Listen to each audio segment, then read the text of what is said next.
استنجا کا طریقہ اور آداب۔ استنجا خانے میں جنات اور شیاطین رہتے ہیں۔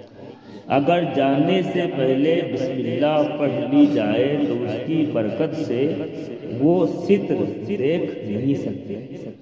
حدیث پاک میں ہے کہ جن کی آنکھیں اور لوگوں کے ستر کے درمیان پردہ یہ ہے کہ جب پاخانے کو جائے تو بسم اللہ کہہ لے، یعنی جیسے دیوار اور پردے لوگوں کی نگاہ کے لیے آڑ بنتے ہیں، ایسے ہی اللہ عز و جل کا ذکر جنات کی نگاہوں سے آڑ بنے گا اور جنات اس کو دیکھ نہ سکیں۔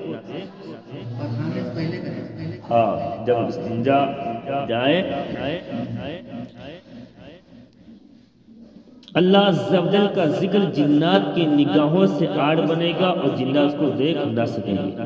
استنجا خانے میں داخل ہونے سے پہلے بسم اللہ پڑھ لیجئے، بلکہ بہتر یہ ہے کہ اول ایک بار درود شریف پڑھے، پھر یہ دعا پڑھے، بسم اللہ اللہم انی اعوذ بک من الخبث والخبائث، اللہم انی اعوذ بک من الخبث والخبائث۔ ترجمہ: اللہ عز و جل کے نام سے شروع۔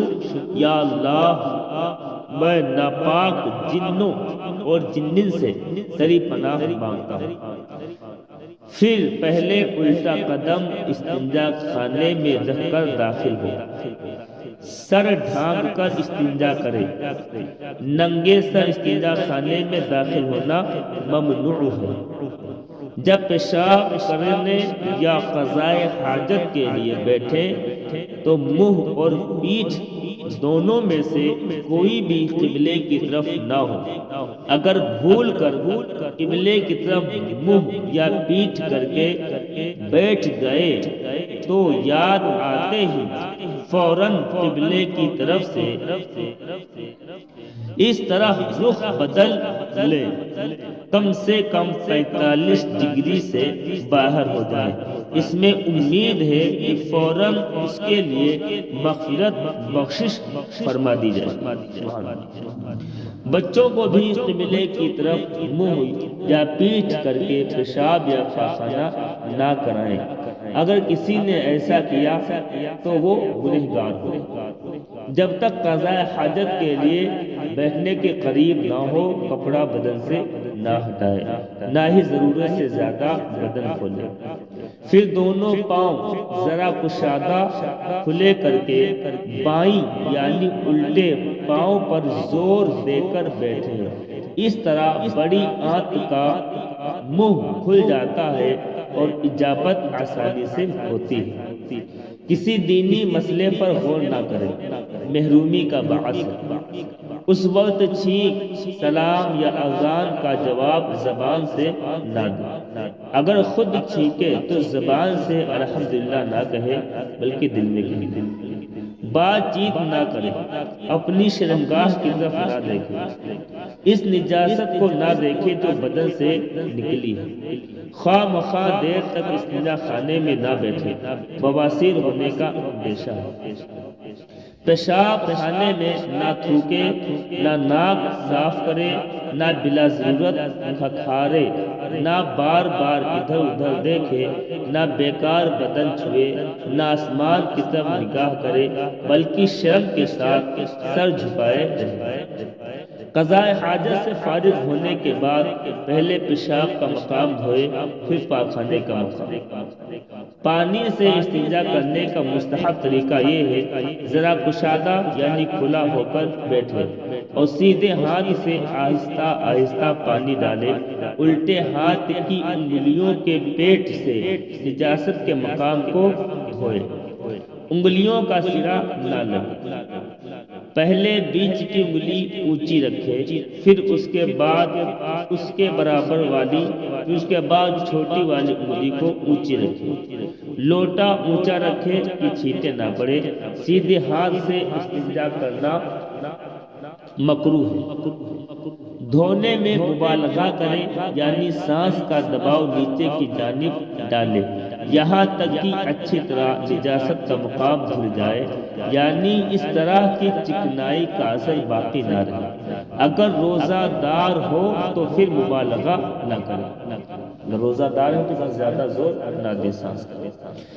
طہارت حاصل ہونے کے بعد ہاتھ بھی پاک ہو گئے، لیکن بعد میں صابن وغیرہ سے بھی دھو لیں۔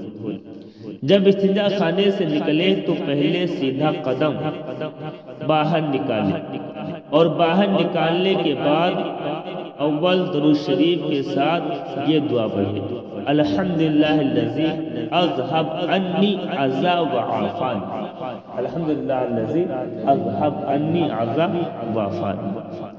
اللہ عز و جل کا شکر ہے جس نے مجھ سے تکلیف دہ چیز کو دور کیا اور مجھے عافیت بخشی۔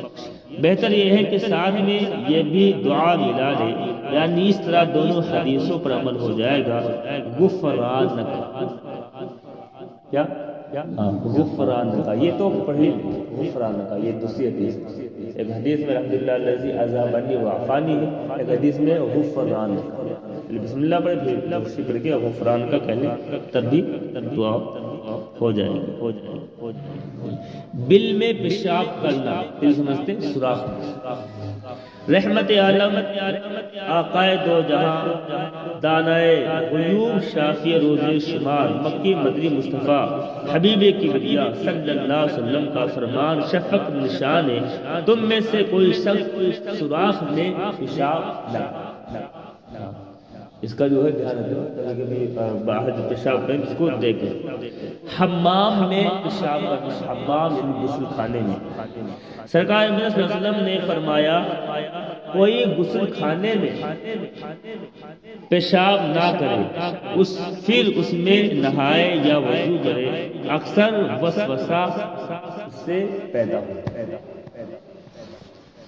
حمام میں پیشاب وغیرہ نہ کرے، اس سے وسوسے پیدا ہونے کا اندیشہ ہے۔ مفسر شہیر حکیم الامت حضرت مفتی احمد یار خان علیہ رحمہ اس حدیث پاک کے تحت فرماتے ہیں اگر غسل خانے کی زمین میں پختہ ہو اور اس میں پانی خارج ہونے کی نالی بھی ہو تو وہاں پیشاب کرنے میں حرج نہیں ہے، اگرچہ بہتر ہے کہ نہ کرے، لیکن اگر زمین کچی ہو اور پانی نکلنے کا راستہ بھی نہ ہو تو پیشاب کرنا سخت برا ہے اور زمین نجس ہو جائے گی۔ غسل یا وضو میں گندا پانی جسم پر پڑے گا، یہاں تک دوسری صورت ہی مراد ہے، اس لیے تاکیدی ممانعت فرمائی گئی ہے، یعنی اس سے وسوسہ وہم کی بیماری پیدا ہوتی ہے، جیسے کہ تجربہ یہ ہے یا گندگی چھینٹے پڑنے کا وسوسہ رہتا ہے۔